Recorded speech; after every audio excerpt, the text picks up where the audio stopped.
And welcome back to another Bushwackers Breakdown, and today we are taking a look at illegal dumping.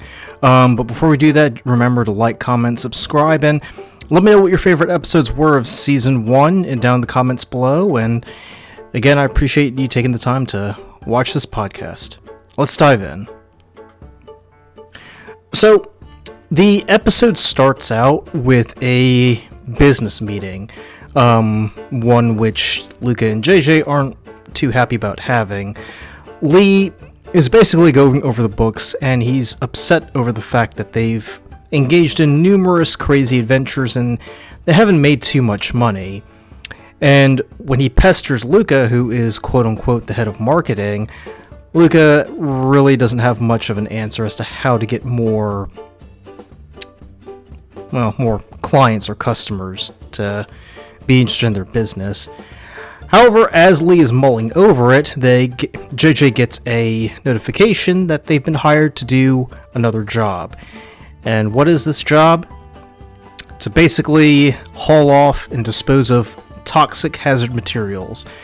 Now, at first, Lee isn't too thrilled about it, but seeing as this is the only available job at the moment, he takes it. And at once, Lee tries to find a way to save some money, so they decide to, instead of dumping it at the designated spot, they decide to dump it in a seemingly abandoned pond. However, as they do so, they are unaware that someone who frequents the pond every morning dives in and emerges as a radioactive monster. Later that night, as the Bushwhackers are celebrating at a restaurant, Lee stumbles to his car where he vanishes.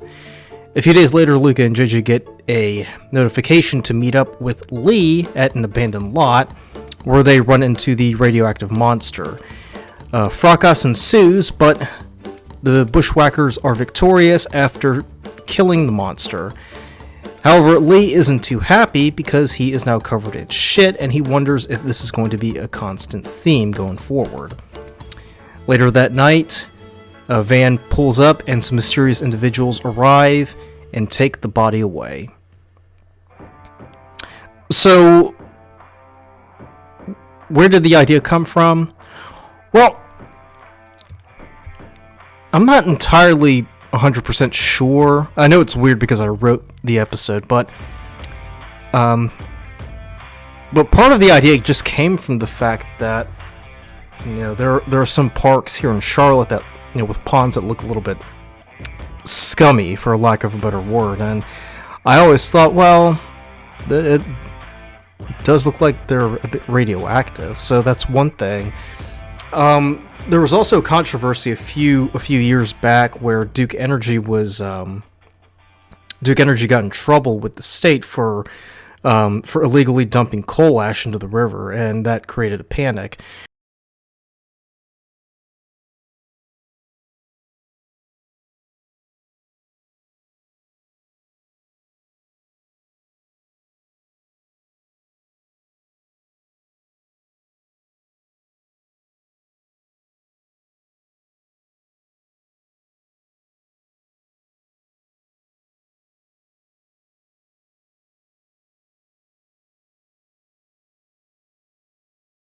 And I know personally, my mom, she decided to just buy a lot of bottled water because she didn't trust drinking from the faucet anymore.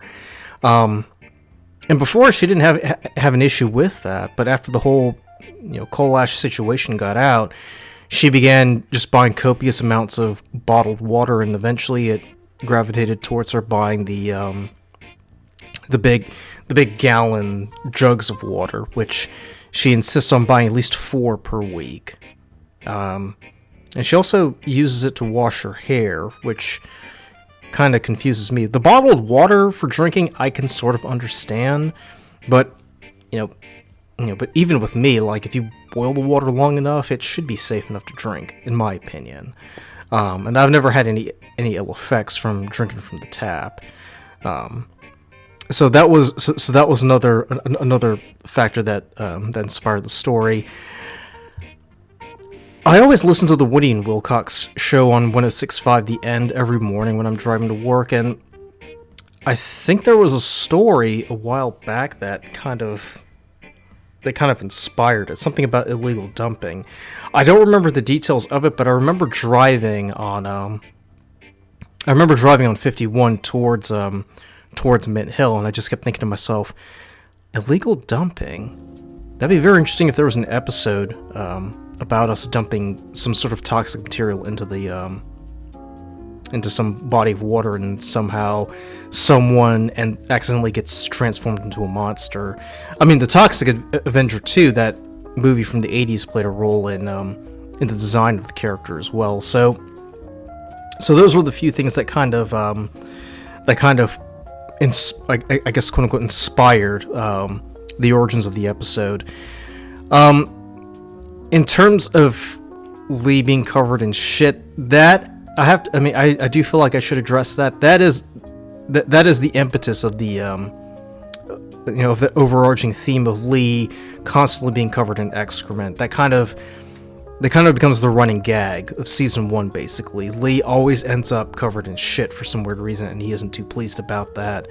And really, that was just a gag I wanted to try working in, just because I used to watch a lot of shows where there would always be this running gag. The big one, obviously, was South Park, where I think for the first few years, Kenny kept getting killed, and they would all say, "Oh my God, they killed Kenny! You bastard!" Hey, look! I think Kenny's okay.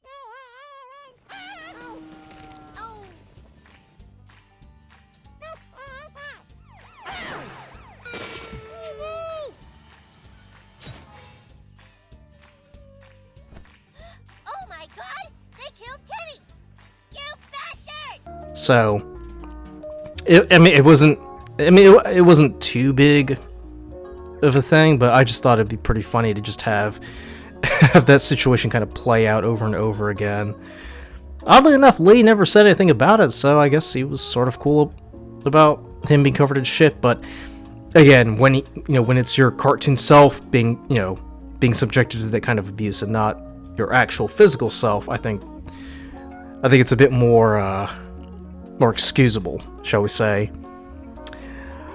So another thing too was the was the retrieval of the corpse, because at the end of the episode we see a van pull up and some guys grab the body and take it away, and you're kind of left wondering, well, who are these guys and what are they doing with the body? That has yet to be seen. So that's something that's going to be a constant theme in season 1, where you'll see the Bushwackers, quote unquote, defeat someone. A van arrives and some guys just take the body away, and you don't know what's going on.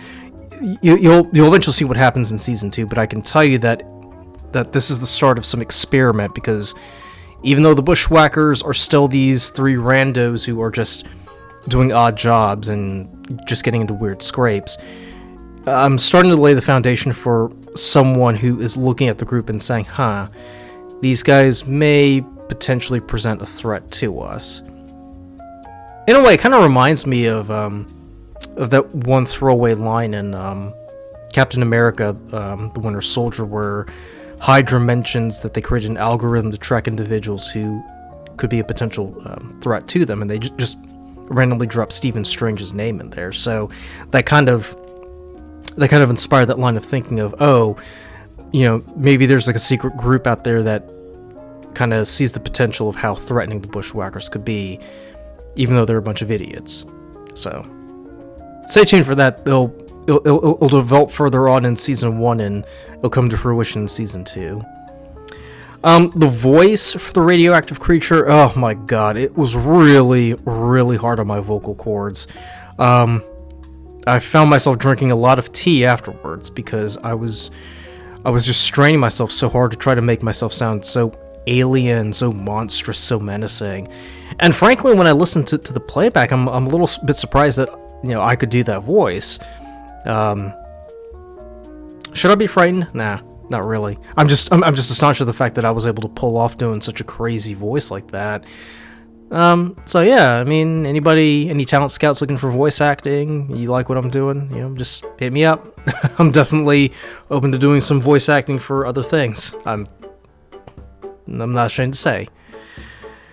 The cover, the design for the cover pretty much was inspired by the Styx album. I think it was like The Grand Illusion or something.